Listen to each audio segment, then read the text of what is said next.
Are we going?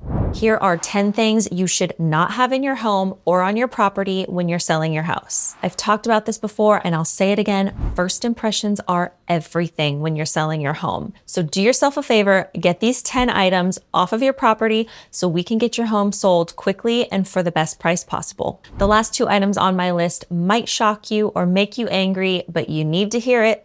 So please watch to the end. You gotta hear it.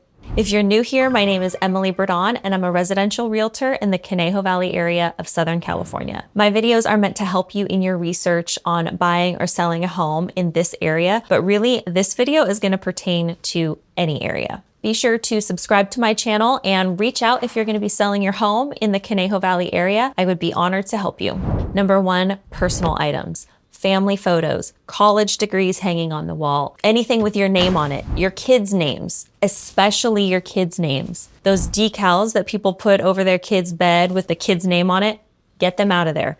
There's 2 reasons for this. First, your own privacy and security. When your home goes on the market, photos of it are going to be on the internet for all to see.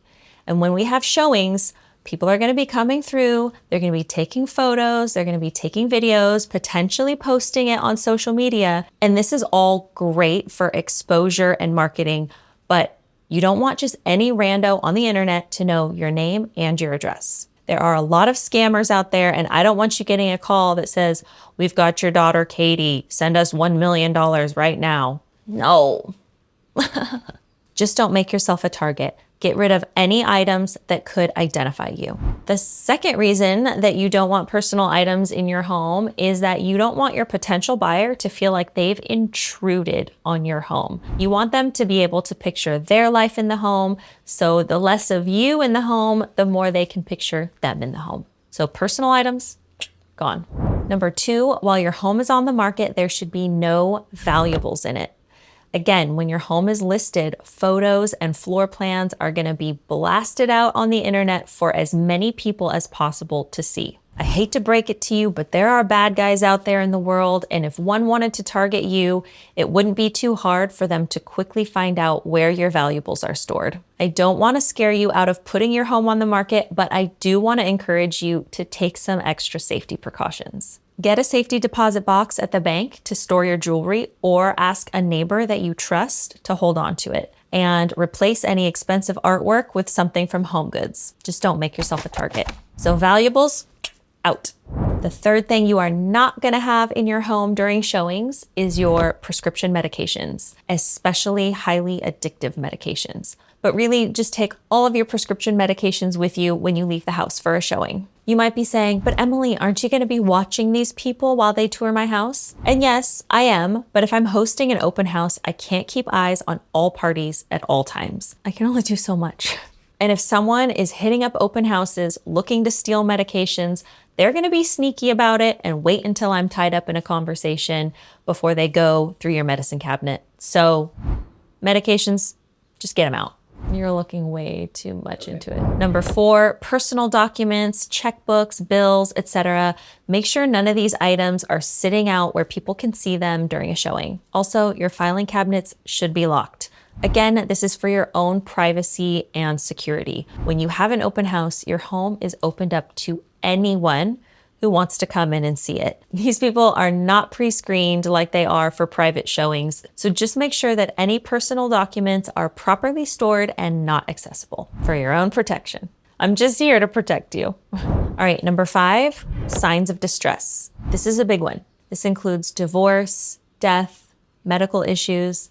When a buyer comes through a house, they always want to know, why is the seller selling? Where are they going? What are they doing? Why would they sell this house? They're super, super nosy. If you're selling your home for any of these reasons, I do not ever share these details with the buyer, but trust me, they will try to find out. They'll snoop around and investigate and see if they can piece together the story of what's really going on. If it's a divorce situation and one spouse has moved out and emptied their entire side of the closet, this is a sign of distress. A buyer is going to see this, put together what's going on, and think, "Oh, they have to move. I bet we can get a deal on this house." No, no, no, no, no.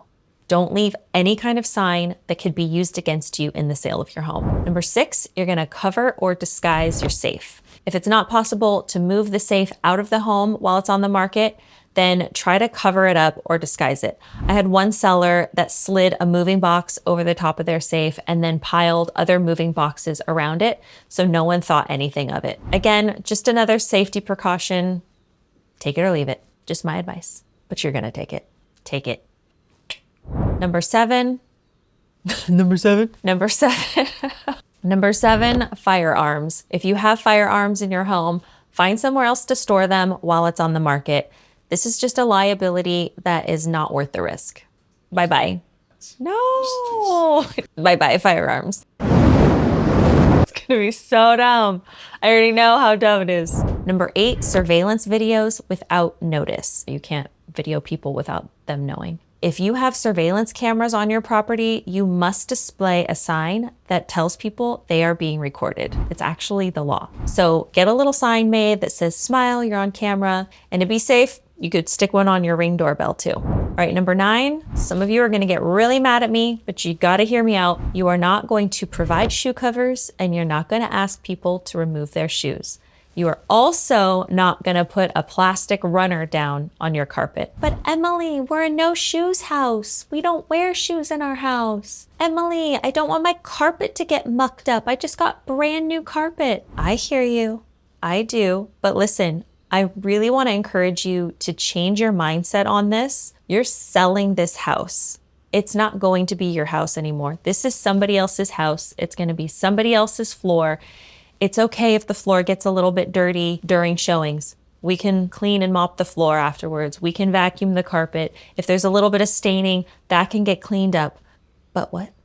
But by asking your visitors to wear shoe covers or remove their shoes, you're putting a big liability on yourself. If someone slips and falls in the shoe covers, which happens, they're very slippery, or they slip down your wood stairs in their socks that you asked them to wear in your house, the liability is gonna fall on you. So you're gonna let people leave their shoes on for your protection, but also for their comfort. It can be really awkward for people walking into a home and trying to figure out how to get their shoes off or get the shoe cover on. Not only that, but you end up with a pile of shoes by the front door, which is ugly. I'm sorry, someone had to tell you. So as people approach the home, the first thing they see is a big pile of shoes. And that does not make for a good first impression. And we've talked about the importance of the first impression. All right, number 10 is probably gonna make you madder than number 9, but it's really important. And the 10th thing you are not gonna have in your home or on your property during a showing is you. You should have seen the talking to I got. They were mad at me. Sorry, I like you. I think you're great, but you've gotta go. Someone had to say it to you. Sometimes sellers want to stick around because they want to show buyers the great things and features about their property. No, you're going to let your agent do that. Your presence in the home, no matter how chill, no matter how awesome you are, it makes potential buyers uncomfortable. And during the open house, I want to get honest feedback from people about what they think about the house, and no one is going to be honest with me as long as you're on the property. This feedback is crucial to understanding what the market is telling us, but the market's not going to tell us anything until you vacate the premises. If you're going to be selling a home soon, be sure to watch all of my other videos on what you should and should not do during the process. I've linked all those videos below. If you live in my area of Thousand Oaks, Westlake Village, Agora Hills, Newbury Park, or surrounding areas, I would love the opportunity to assist you in the sale of your home, so reach out anytime. Said reach out twice. Reach.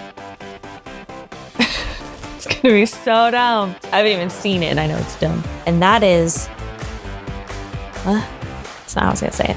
That's how I wrote it. What? A lot of agents won't even do open houses. You gotta go.